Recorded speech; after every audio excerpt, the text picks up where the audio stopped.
Hey guys, I'm back for the daily fantasy update. It's Tuesday, so it's the waiver wire show. So we got a few running backs I wanted to go over that should be topping your waiver wire pickups for week 6.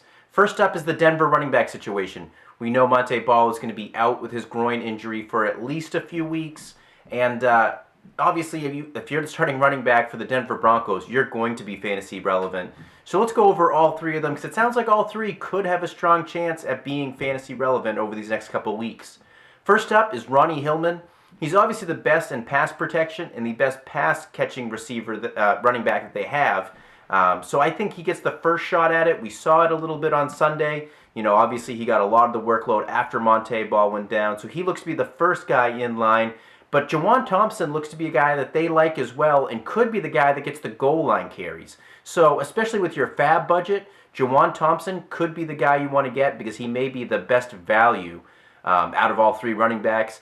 Last up, we got C.J. Anderson, who's looked very, very good this year in his limited role, but last week was a healthy scratch, so that doesn't sit well for me.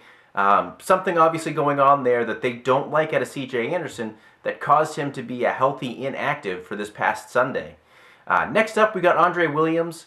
Typically speaking, he's been very underwhelming this year, but over the last couple games has put up very solid fantasy numbers and has scored in each of the games. Now, Rashad Jennings is out with an MCL sprain, and to be completely honest, I think he's not coming back until week 9. I think he takes 2 weeks off, then they have the bye in week 8, and he comes back strong in week 9. So Andre Williams is going to be a great fill-in guy for the next 2 weeks, but not quite as strong as whoever that lead running back for the Denver Broncos is going to be. Finally, we got Brandon Oliver, a guy that really broke out this past weekend with a couple of touchdowns and well over 100 total yards. He looked great in this game. Donald Brown suffers a concussion, but he's obviously just a short-term solution for your fantasy teams. Donald Brown, at best, is going to miss maybe a week, and we can't forget Ryan Matthews is still going to come back at some point, so I don't think there's a lot of long-term value there for Brandon Oliver. Don't forget to subscribe below for my daily fantasy updates, and follow me on Twitter @MarcusCatkin.